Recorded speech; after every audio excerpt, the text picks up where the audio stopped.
The word dinosaur means terrible lizard. That's what the word means, and I believe dinosaurs were giant reptiles in the reptilian family from the pre-flood times when people were living to be 900 years old. Dr. Cabrera, should be a C, here is holding human vertebrae found with dinosaur bones in Peru. Dr. Cabrera also has a lot of interesting evidence on dinosaurs and humans living together based on the Ica stones. I have 3 in my collection in Pensacola, Florida, 3 originals. About 50,000 of these stones have been found. There are 15 in the United States. Dr. Baugh, who you mentioned, has 1. Dennis Swift has 2. These stones clearly depict dinosaurs. The footprints you're talking about from Glen Rose, Texas, I've been there 3 times. The limestone layers there are pretty interesting. When it weathered, eroded rapidly in 1908 in the flood, a 2-foot layer of limestone was peeled off and moved downstream. About 20 miles, they found the fragments that were peeled off, some pieces as big as a van. Underneath were thousands of dinosaur footprints.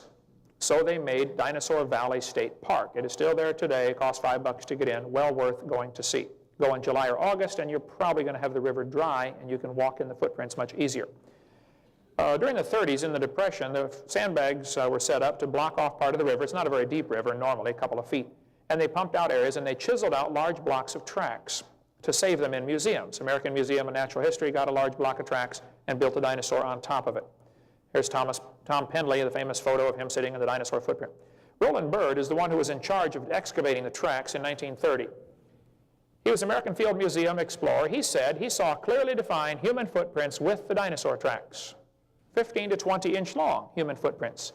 Dr. Daughtery was a chiropractor in Glen Rose for 17 years. I met him and talked to him. He spent thousands of hours measuring, documenting all this stuff on human footprints. Knowing, being a chiropractor, he understands a little bit about the biomechanics of walking, and said they're clearly human footprints. That was after his 17 years of research. I don't know if your couple days down there was equivalent to that, but there are thousands of dinosaur footprints found. They're not hard to find. Dinosaur footprints are found everywhere. Back in 1884, Earl Flint, a geologist representing the Peabody Museum, was working in a rock quarry in Nicaragua and found fossilized human tracks 16 to 24 feet below the surface. He describes the whole thing in his book here in 1884. We won't take time to read it all, but there were barefoot as well as well-defined sandal-footed impressions, supposedly over 200,000 years of age. Now, Mr. Flint is all confused because his evolutionary teaching at Harvard University has destroyed, I think, the logical thinking process where you're not allowed to think outside of the evolutionary box, as opposed to, hey, maybe these creatures made these footprints in the flood, okay? He says the sandals appear to have been designed both for comfort and protection. 1882, inmates at Carson City, Nevada found several human tracks, 18 to 20 inches long, footprints of a giant. Okay, all this is in Earl Flint's testimony here. Here's a photograph of the tracks. You can get the website omniology.com if you want more on that. These are the human tracks with the person standing here crossing a set of dinosaur tracks. The pictures are in the church over there if you want to go look at them. Dr. Daughtery is the one who took these photographs of human footprints. You need to understand there's a catch-22 situation here. We don't need to find human and dinosaur tracks together. If a few dinosaurs are still alive, that would solve the problem completely. No one has ever found human and chicken footprints in the same rock strata together. Does that prove humans and chickens did not live at the same time? No, it probably proves that humans don't normally hang out with chickens. Okay? So I don't think we need to find the footprints together, number one. Number two, I think they have been found nonetheless, okay? Texas Tracks and Artifacts is a book. It's $10, $9.95, $9.50, dealing with all the latest evidence on the human and dinosaur footprints together. I've been there myself and walked in them. That's a casting of one that I have, taken directly out of the river from Glen Rose, Texas. It's a size 24. Good size. There are people today with a size 24 shoe. That's not the big deal. I mean, it's pretty big, but the footprints have been analyzed. I think they're legitimate. The reason ICR withdrew their support, and I was with John Morris yesterday. He's a good friend of mine. I love ICR and what they do.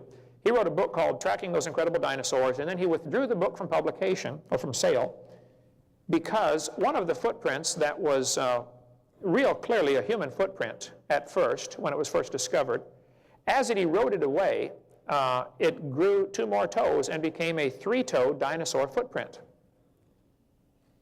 When the footprint was first found, it was about 8 inches deep. Oh, you're trying to, I got supposed to stand so you can get this on film. It was about 8 inches deep in the rock.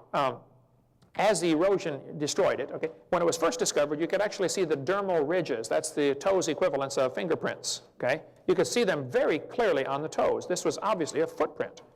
But over the first 6 months or so, this begins to erode away once it's exposed, you know. You have a catch-22 situation. If you leave the rock and the footprint where it is, it'll be destroyed by weathering. If you take it out, the skeptics will say, how do we know you got it from the river? So, you know, if you take it out and put it in a museum to preserve it, now they don't believe you. And if you leave it there, it gets destroyed and they don't believe you. Because the bottom line is, they don't want to believe.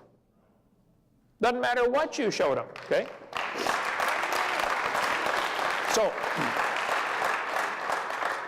one of the best footprints that everybody came and witnessed, and lots of folks have testified and written affidavits saying, look, I saw this thing, okay? It was there.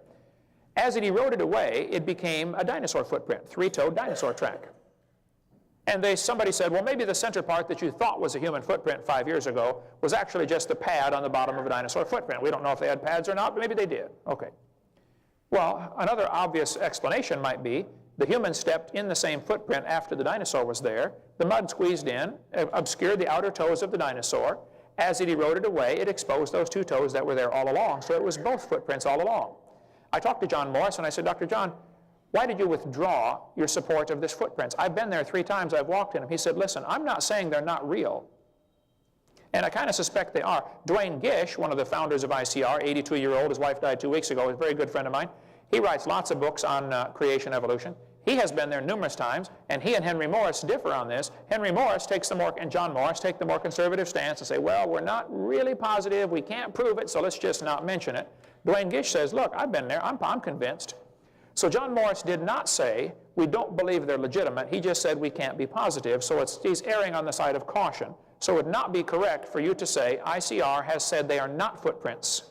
Don't say that. You can say they have withdrawn dogmatic support of this, but they have never said they're not human footprints, okay? And most of the people, many of the people at ICR, Institute for Creation Research, still think they are indeed legitimate footprints. But my point is, it doesn't matter. We don't need to find dinosaur and human footprints together because dinosaurs have always lived with man. They were known as dragons throughout most of history. And there's probably a few still alive. In the Congo swamp, for instance, there have been many reports of dinosaurs still living in Likwala Swamp. Mr. Scotland, who was moving to Arkansas, by the way, he was in the bodybuilder contest, you know, right next to me. William Gibbons is a good friend of mine. He and I wrote a book together called Claws, Jaws, and Dinosaurs. William Gibbons has been to the Congo swamp 3 times and once to Cameroon, where there are reports of dinosaurs still living. Ever since Congo was colonized by Belgium back in 1885, there were reports of dinosaurs still living in that swamp, small ones, 15 or 20 feet long. This article, 1910, New York Herald, talks about a dinosaur still living. 1948, Saturday Evening Post. 1980, a big game hunter went there back in the early 1900s and said he saw an animal that could only fit the description of a dinosaur. There could be dinosaurs by Ivan T. Sanderson. Okay? Roy Mackle's been there 3 times. Then they report dinosaurs called Mokele Mbembe, small ones, still alive in the swamp right now. So I think there's a fairly good amount of evidence that there could be a few stragglers still around.